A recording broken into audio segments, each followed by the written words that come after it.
நாங்களும் தொடர்ந்து கேட்டுகிட்டே இருக்கோம். என்னுடைய தலைவர் சொன்னார், நாங்களும் சட்டசபையில் பேச சொன்னோம். நிறைய தேர்தல் வாக்குறுதி கொடுத்துருக்குறீங்க, அதை உடனடியாக உங்களால் செய்ய முடியாது.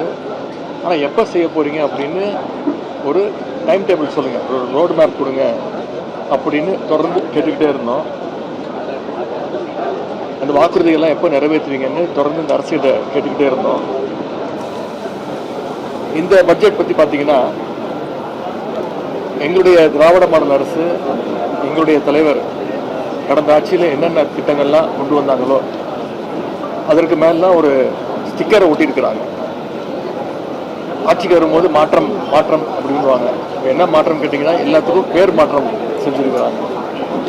அனைத்து திட்டங்களையும் பேரை மாற்றிருக்கிறாங்க.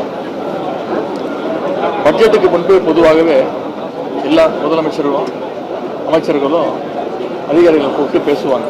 அதே மாதிரி இந்த அரசும் கடந்த 10 நாட்களாக முதலமைச்சர் எல்லா அதிகாரியும் கூப்பிட்டு ஆலோசனை செய்வது மாதிரி ஒரு ஃபோட்டோ ஷூட்லாம் நடத்தி அந்த புகைப்படங்கள்லாம் வந்தது. பெயர் மாற்றம் செய்வதற்கு எதற்கு ஒரு ஆய்வுக் கூட்டம் நடந்துச்சு, அதிகாரியோடு என்ன டிஸ்கஸ் பண்ணார் அப்படின்னு எங்களுக்கு தெரியல. உடனே இந்த தாய்மாமன் தங்க மோதிரம் திட்டத்தை அறிவிச்சிருக்கிறாரு. ஆனால் அதையும் பார்த்தீங்கன்னா தேர்தல் வாக்குறுதியில் சொன்ன மாதிரி அவங்க அறிவிக்கல. தேர்தல் பிரச்சாரத்தின் பொழுது ஒரு வாக்குறுதி என்ன சொன்னார்னா, தமிழ்நாட்டில் பிறக்கக்கூடிய அனைத்து குழந்தைங்களுக்கும் அந்த தங்க மோதிர திட்டம், தாய்மாமன் தங்க மோதிர திட்டம் அப்படின்னு சொன்னார். ஆனால் இன்னைக்கு பட்ஜெட்டில் அரசு மருத்துவமனையில் பிறக்கக்கூடிய குழந்தைங்களுக்கு மட்டும்தான் இந்த திட்டம் அப்படின்னு அறிவிச்சிருக்கிறாங்க. கொடுத்த வாக்குறுதிகளை நிறைவேற்றுற மாதிரி பட்ஜெட்டில் எந்த திட்டமும் எந்த அறிவிப்பும் இல்லை. அனைத்து திட்டங்களும் எங்களுடைய தலைவர் திராவிட மாடல் ஆட்சியில் எங்களுடைய தலைவர் திரு முத்துவேல் கருணாநிதி ஸ்டாலின் அவர்கள் அறிவித்த செயல்படுத்திய திட்டங்களை தான் இன்னைக்கு பேரை மாற்றிருக்கிறாங்க. இதில் இன்னொரு சிறப்பு, இந்த அரசுக்கு நன்றி சொல்லணும். என்னன்னா, ஒவ்வொரு துறையை பற்றி பேசும்பொழுது, நிதியமைச்சர் பேசும்போதும் ஒரு குறிப்பிட்டு பேசுறாரு. பட்ஜெட்ல இடம் பெற்றிருக்கு. இந்தியாவிலேயே நம்முடைய தமிழ்நாடு முன்னணி மாநிலமா இருக்கு அப்படின்னு ரொம்ப மகிழ்ச்சியா பெருமையோட சொல்றாரு.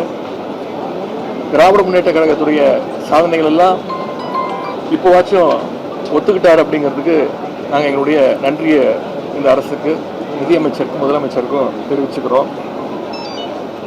அதே மாதிரி அண்ணல் அம்பேத்கர் தொழில் முன்னோடிகள் திட்டம், அண்ணல் அம்பேத்கர் அயலக கல்வி உதவி திட்டம், அயோத்திதாசர் ஆதிதிராவிடர் வாழ்விட மேம்பாட்டு திட்டம், ஒலிம்பிக் சிறப்பு மையங்கள்னு எல்லாமே எங்களுடைய திராவிட மாடல் அரசில் செயல்படுத்தப்பட்ட திட்டங்கள் தான். வெறும் பேரை மட்டும் அவங்களுடைய கட்சி பேரை வெற்றி வெற்றின்னு எல்லா திட்டத்துக்கு மேலேயும் ஸ்டிக்கர் ஒட்டிருக்கிறாங்க.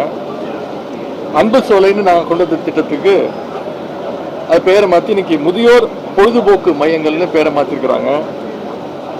நாங்கள் எங்களுடைய தலைவர் ஆட்சியில் கொடுக்கப்பட்ட லேப்டாப் திட்டம் உங்களுக்கு தெரியும், உலகம் உங்கள் கையில் அப்படின்னு அந்த திட்டத்துக்கு எங்கள் தலைவர் பேர் வச்சு கடந்த ஆண்டு 20 லட்சம் அறிவிச்சோம், 10 லட்சம் மாணவர்களுக்கு கொடுத்தோம். அதை இன்னைக்கு பேரை மாற்றி வெற்றி மடிக்கணினி திட்டம் அப்படின்னு பேர் வச்சிருக்கிறாங்க.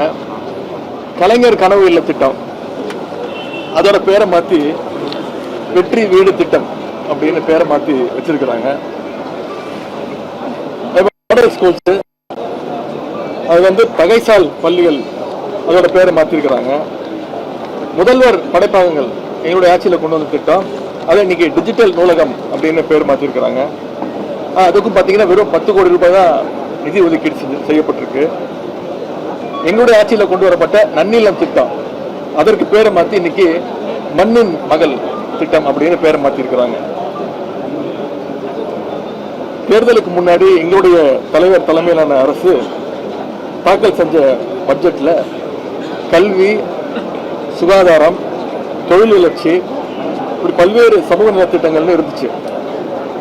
ஒவ்வொரு ஆண்டும் கல்வித்துறைக்கான ஒதுக்கீடு எங்களுடைய ஆட்சியில், திராவிட மாடல் ஆட்சியில் பார்த்தீங்கன்னா கடைசியாக தாக்கல் செய்த பட்ஜெட்டு 48,500 கோடி ரூபாய் கல்விக்கு எங்களுடைய தலைவர் ஒதுக்கியிருந்தாங்க.